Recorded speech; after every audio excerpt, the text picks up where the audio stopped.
Alhamdulillah, wassalatu wassalamu ala rasulillah sallallahu alayhi wa sallam. Assalamu alaikum. Nous revoilà sur les traces de la genèse du wahhabisme.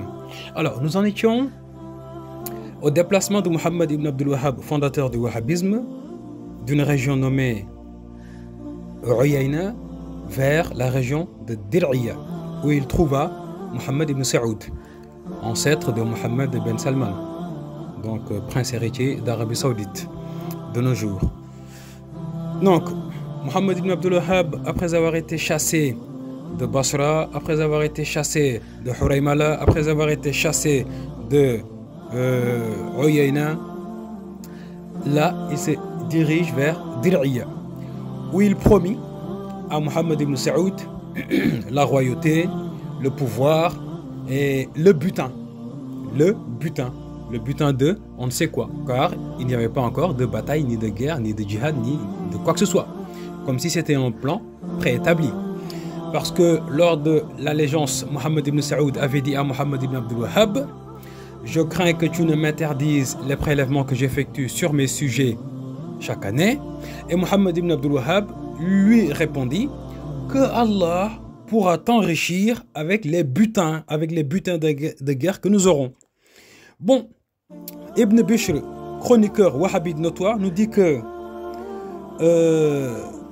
lorsque Muhammad ibn Abdul Wahhab s'installa donc à Dir'iyya, et que le chef de Dir'iyya, Muhammad ibn Saoud, lui fit allégeance, que les gens, que Allah a ouvert les portes en fait pour eux, et que les gens ont commencé à émigrer, migrer vers lui, faire la hijra, hein, comme ils disent, parce que ils nous disent que Dir'iyya est devenu ce qu'on appelle Darul Hijra.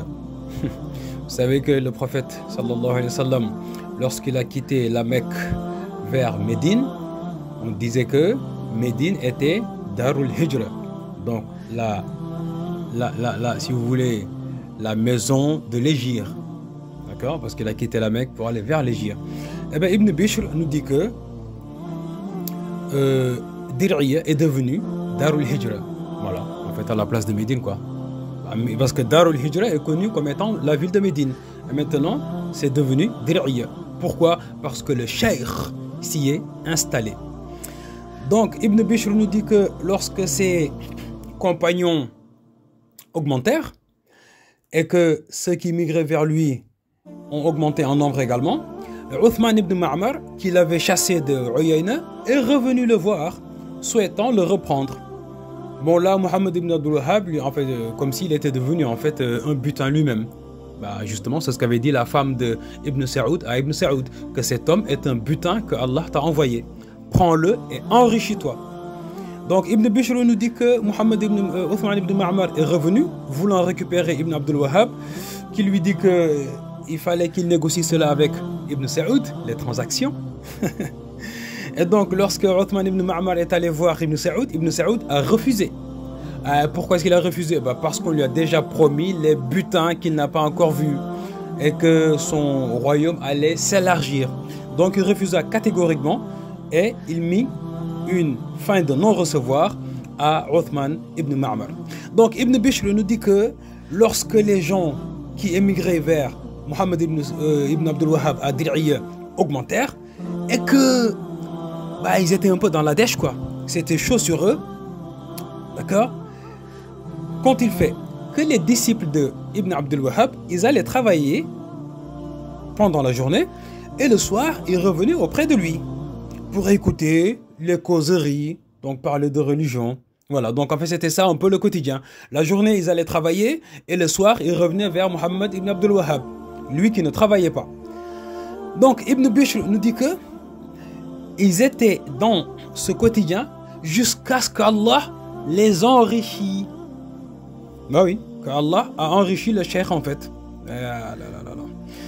Voilà, et Ibn Bishr nous dit, en fait, pour nous donner une preuve de cette richesse, Ibn Bishr nous dit qu'ils ont vu la ville de Dir'iyya après cette période, après la période de Mohammed ibn Abdul Wahhab et de Mohammed ibn Saoud.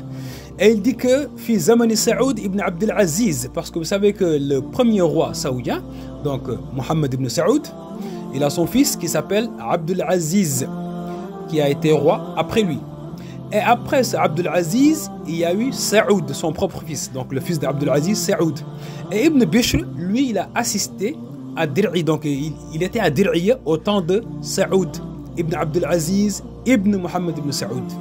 Bon, il nous dit que Ibn Bishr, que la ville de Dir'i, de Dir'i pendant cette période, a été prospère. Et oui, que même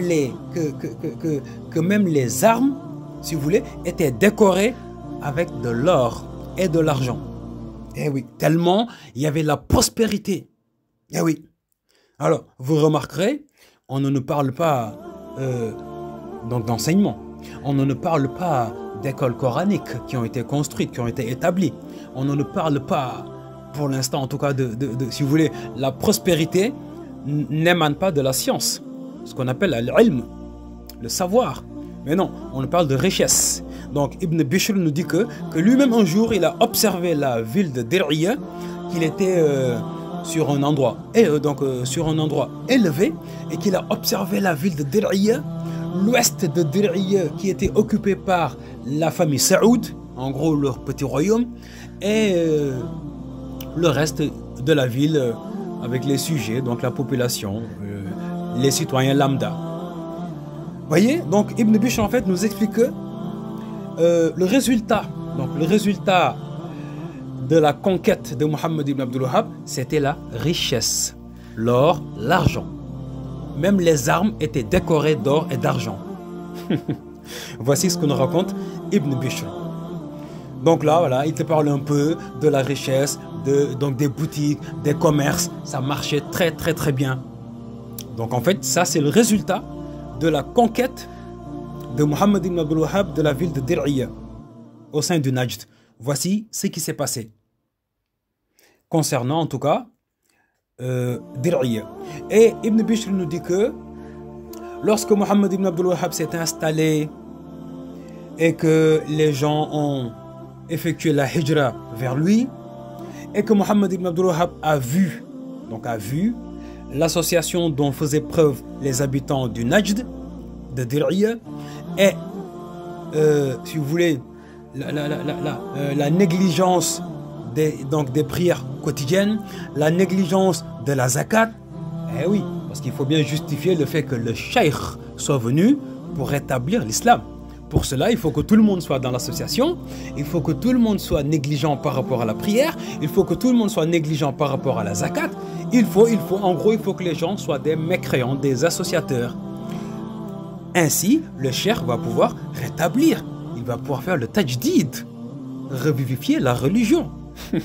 Parce qu'on ne peut pas revivifier quelque chose qui est vivant. Donc il faut le tuer, même s'il n'est pas mort, il faut le taxer de mort pour qu'on puisse, soi-disant, le revivifier. Et il nous dit que, donc Ibn Bishr nous dit que, et de là, Mohammed ibn Abdul Wahhab leur a fait comprendre le sens de la ilaha illallah. Ah oui, et du sens en fait de l'adoration, jusqu'à ce que leur cœur soit rempli en fait de cette connaissance du sens de la ilaha illallah. Et qu'il leur a fait également que Mohammed ibn Abdul Wahhab a trouvé des musulmans à qui il a fait savoir également qui était le prophète, comment s'en remettre à Allah, et qu'il leur a appris les fondements de la religion. C'est ce qu'il nous dit carrément Ibn Bishr, usul ad-din wa yu'allimuhum usul ad-din, les fondements de l'islam et ses règles. Eh oui, et également la connaissance de leur prophète. Et également il leur a appris que en fait ils seront ressuscités après la mort. Oh là là, quelle science profonde pour des musulmans. En fait, des musulmans qui ne savaient pas tout ça, qui ne savaient pas qui était le prophète, qui ne savaient pas qu'ils vont être ressuscités le jour de la résurrection. Donc en fait, il a fait allégeance à des mécréants. Et oui, parce que si c'est des gens qui ne savaient pas tout ceci, donc ce sont des mécréants qui lui ont fait allégeance.